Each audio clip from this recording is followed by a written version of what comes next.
Hoje estamos analisando um caso do início do século XIX, então sente-se enquanto vamos para a Inglaterra. Mary Ashford nasceu no dia 31 de dezembro de 1796 no condado inglês de Warwickshire.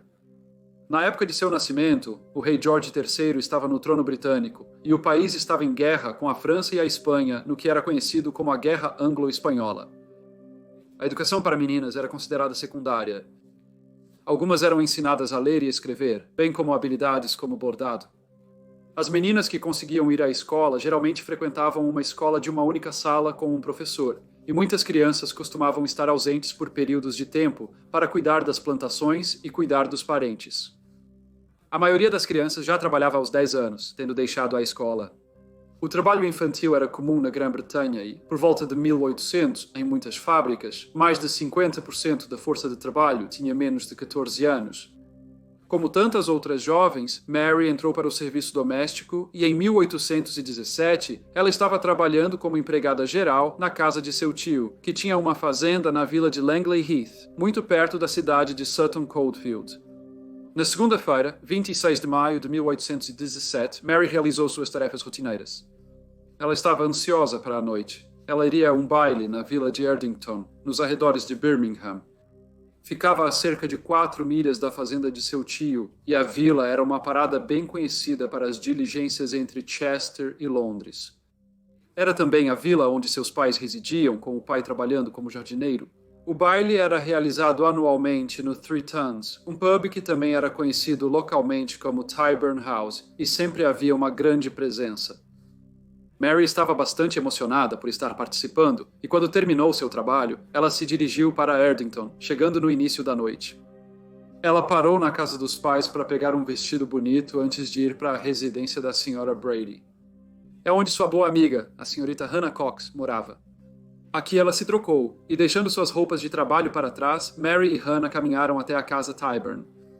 Eles chegaram 19h30. Já havia muitas pessoas, várias delas dançando. A dança mais na moda era uma quadrilha, uma dança que tanto Mary quanto Hannah vinham praticando.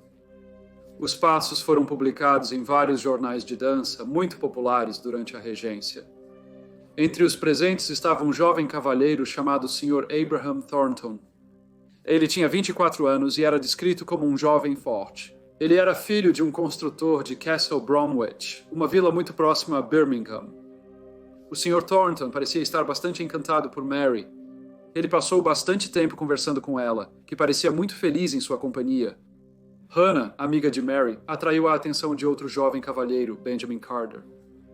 Eles foram vistos conversando um com o outro durante toda a noite. Por volta das 11 horas, Hannah estava de saída. Ela precisava trabalhar cedo e não queria se atrasar muito para a casa da Sra. Brady. Ela disse a Mary que era hora de começarem a voltar. O Sr. Abraham Thornton decidiu que iria acompanhar as jovens senhoras. Ele andou junto de Mary enquanto Hannah ficou só, alguns passos atrás. No entanto, um pouco mais tarde, Mary decidiu não retornar para Erdington. Ela disse a Hannah que, em vez disso, iria para a casa do avô, pois significaria uma viagem mais curta para ela ir trabalhar no dia seguinte. Isso estava correto. Mas Mary havia deixado suas roupas de trabalho na casa da Sra. Brady. A Srta. Cox foi para casa, enquanto Mary continuava conversando com o Sr. Thornton.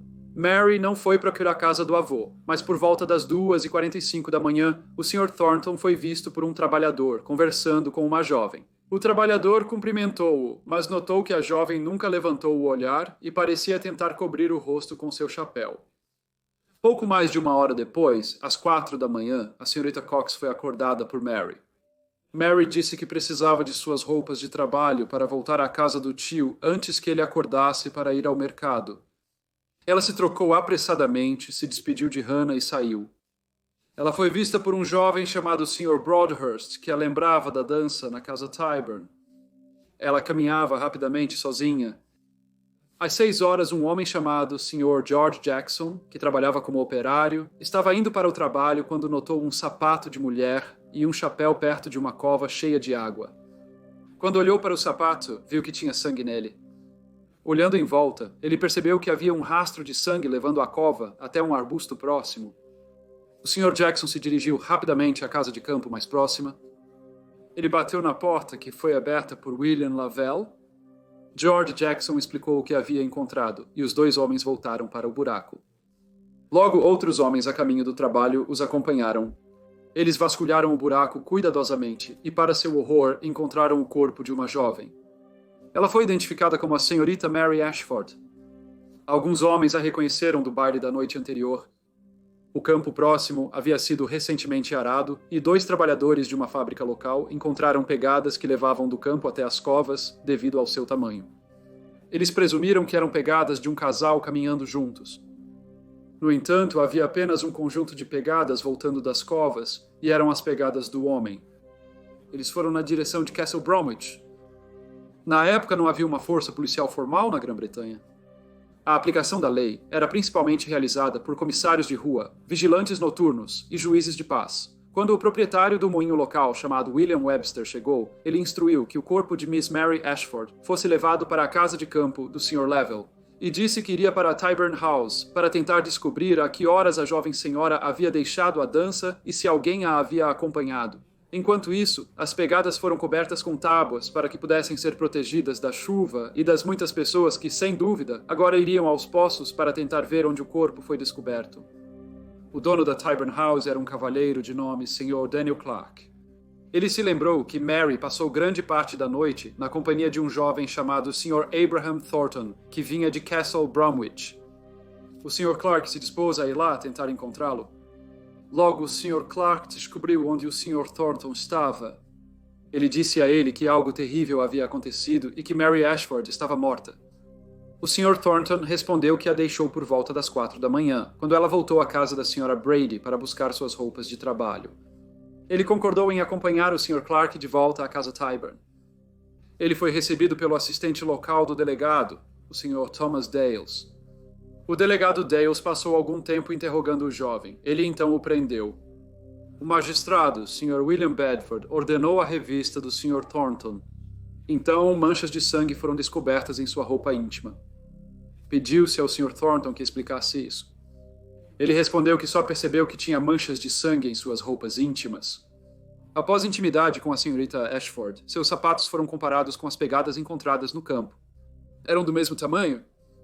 A autópsia revelou que Mary morreu como resultado de afogamento e que até aquela noite fatídica nunca havia sido íntima com ninguém antes. Ela também estava menstruada no momento de sua morte. No dia 30 de maio, alguns dias depois, realizou-se uma investigação. Foi presidida pelo diretor da cidade de Sutton Coldfield, que também era um magistrado local, um cavalheiro chamado Sr. Francis Hackett. O Sr. Thornton foi visto saindo do baile com Mary e uma testemunha afirmou que quando a senhorita Ashford entrou na casa Tyburn, o Sr. Thornton se virou para ele e disse: "Eu fui íntimo dela 3 vezes e também seria íntimo com Mary Ashford ou morreria por isso." O Sr. Thornton negou ter dito isso. A investigação retornou um veredicto de assassinato intencional e o Sr. Abraham Thornton seria levado a julgamento. No 1º de junho, Mary foi enterrada na Igreja da Trindade, em Sutton Coldfield. As pessoas locais acreditavam que Abraham Thornton havia cometido esse crime horrível. Foram impressos panfletos que descreviam os eventos do 26º e 27º de maio. Todos eles insinuavam que o Sr. Thornton era de fato culpado. O advogado de defesa reclamou ao juiz Sir George Soley Holroyd que, devido a esses panfletos, qualquer júri iria a julgamento com um preconceito contra seus clientes. Contudo, em 8 de agosto de 1817, o julgamento iniciou-se no Salão do Condado, em Warwick. Multidões se aglomeraram do lado de fora na esperança de conseguir um lugar no tribunal para acompanhar os procedimentos. No entanto, apenas alguns conseguiram entrar. Os demais aguardaram pacientemente do lado de fora, enquanto recebiam as notícias do julgamento daqueles que conseguiram entrar no tribunal, devido à natureza delicada do julgamento e às evidências apresentadas. As mulheres foram proibidas de assistir os procedimentos. A acusação informou ao tribunal que o acusado, Sr. Abraham Thornton, tentou seduzir a Srta. Ashford e, como ela rejeitou suas investidas, ele a atacou. Eles disseram que acreditavam que, sabendo a direção que ela tomaria ao caminhar para a casa do tio dela de Erdington, ele esperou por ela atrás de um arbusto. Ele então a violentou e a jogou na cova, onde ela se afogou. O problema com essa teoria era que não havia sinais de que Mary tinha resistido. No entanto, a acusação acrescentou que, como a autópsia revelou que a Rita Ashford não havia comido nas últimas 24 horas, era muito provável que ela estivesse se sentindo bastante fraca e tivesse desmaiado. A acusação apresentou uma série de testemunhas. Hannah Cox contou como o Sr. Thornton havia perseguido a Srta. Ashford durante a maior parte da noite e insistiu em acompanhá-la quando ela deixou o baile. William Level e Joseph Bird relataram ao tribunal como associaram os sapatos do Sr. Thornton às pegadas achadas no campo e próximo às fossas. No entanto, quando interrogados pelo advogado de defesa do Sr. Thornton, um cavalheiro chamado Sr. William Reader, ambos concordaram que, quando puderam olhar novamente as pegadas, estava chovendo, o que tornou a tarefa de combinar exatamente as pegadas difícil, apesar do fato de que eles fizeram o seu melhor para cobri-las. O policial local, Sr. Thomas Dales, informou ao tribunal que o réu lhe disse que tinha sido íntimo com a Srta. Ashford. Ele acrescentou que, ao revistar o Sr. Thornton, descobriram suas roupas íntimas manchadas de sangue. Curiosamente, o policial Dales não fez anotações durante a entrevista com o Sr. Thornton e, no tribunal, não lembrava muito do que ele havia dito. O médico que realizou a autópsia se chamava Dr. Freer. Ele disse ao tribunal que não havia sinais de violência no corpo do falecido. A defesa convocou um total de 11 testemunhas. Um cavalheiro chamado Sr. William Jennings trabalhava como leiteiro. Em seu depoimento, ele disse que às 4h30 da manhã de terça-feira, 27 de maio, ele estava coletando leite na fazenda do Sr. Joe Holden. Ele olhou para cima e viu o Sr. Thornton passando pela entrada da fazenda. Ele se lembrou bem, pois raramente via pessoas àquela hora. A defesa delineou ao tribunal que a fazenda ficava a cerca de 2,5 milhas do buraco onde o corpo da Srta. Ashford foi encontrado. 20 minutos depois, às 4h50, o réu foi visto novamente, desta vez por um guarda-caça chamado John Hayden, perto de sua casa em Castle Bromwich. O Sr. Hayden disse que falou com o Sr. Thornton por um tempo antes de seguir para casa. O advogado do Sr. Thornton, Sr. William Reader, insistiu que se seu cliente tivesse cometido o crime, ele teria que ter capturado a Srta. Ashford, agredido e assassinado ela, e então viajado 3 milhas em apenas 11 minutos. No total, as testemunhas depuseram por 10 horas. Antes de o juiz resumir o caso, ele disse ao júri que se o réu era íntimo ou não da Srta. Ashford não era relevante. O júri deve decidir se ele assassinou a jovem senhora. Ele reiterou que o Sr. Thornton não negou que esteve com a Srta. Ashford até as 4 horas da manhã na terça-feira, 27 de maio. Ele então disse que não teria sido possível para o Sr. Thornton ter cometido o crime se ele tivesse sido visto caminhando pela fazenda Holden às 4h30 e estivesse em Castle Bromwich 20 minutos depois. Ele acrescentou que o réu não parecia um homem que correria para qualquer lugar. Ele terminou lembrando aos tribunais que era melhor um assassino ficar livre do que um homem inocente ser condenado. Após as palavras do juiz, o júri não deixou a bancada do júri. Eles conversaram brevemente entre si e, após apenas 6 minutos, declararam o réu, Sr. Abraham Thornton, inocente. O júri foi então reempossado para considerar a acusação de assédio sexual. A acusação, porém, não tinha evidências para apresentar ao tribunal. Assim, o Sr. Thornton foi novamente inocentado. O juiz disse a ele que estava livre para ir. O veredicto não foi muito comemorado em Warwickshire. A maioria das pessoas acreditava na culpa do Sr. Thornton e se decepcionou com sua absolvição. As pessoas escreveram cartas aos jornais expressando seu descontentamento, muitas sendo publicadas. Um advogado de Birmingham, chamado Sr. William Bedford, ficou tão indignado com o veredito que fez campanha para arrecadar fundos. Para que William, irmão de Mary Ashford, pudesse invocar o antigo processo legal de apelo de assassinato. Esse processo geralmente era considerado obsoleto, mas nunca foi revogado pelo parlamento e remonta a muitos séculos. Isso permitia que alguém absolvido de assassinato fosse julgado novamente pelo mesmo crime. Um mandado de apelação foi emitido em 1º de outubro de 1817 e em 19 de outubro o Sr. Abraham Thornton foi preso novamente. Os jornais ficaram encantados com a perspectiva de um novo julgamento. Como o recurso seria julgado perante o Banco do Rei em Londres, no dia 28 de outubro, o Sr. Thornton foi levado para a capital. O caso chegou ao tribunal em 6 de novembro. Foi adiado logo depois, pois o advogado do Sr. Thornton, Sr. Reader, alegou que precisava de mais tempo para preparar o caso e aconselhar seus clientes. O caso foi ouvido novamente na segunda-feira, 17 de novembro. Gerou tanto interesse que as ruas ao redor do Westminster Hall estavam lotadas, pois todos pareciam querer saber o que estava acontecendo dentro da sala de tribunal. Quando perguntado como se declarava, o Sr. Thornton respondeu, inocente, e estou pronto para defender o mesmo com meu corpo.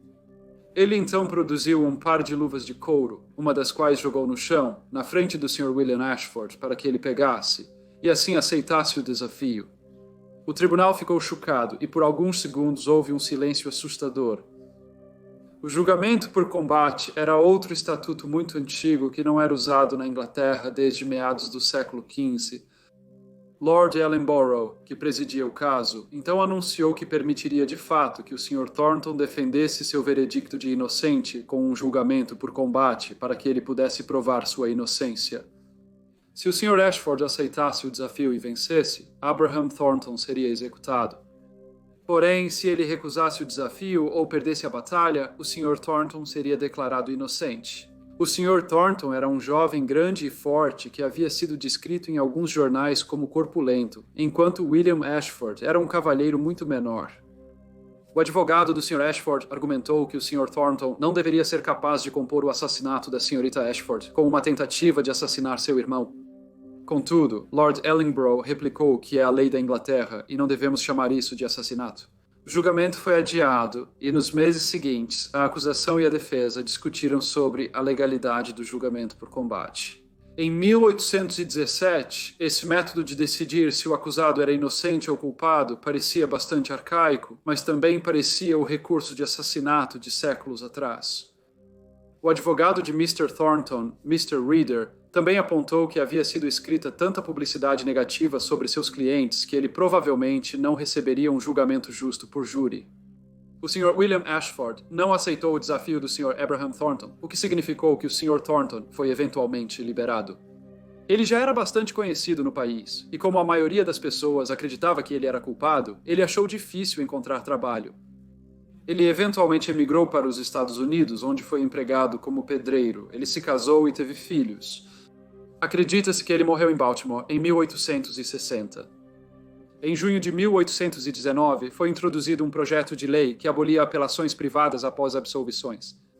O projeto de lei também aboliu o direito ao julgamento por combate. Ninguém mais foi acusado pelo assassinato de Mary Ashford.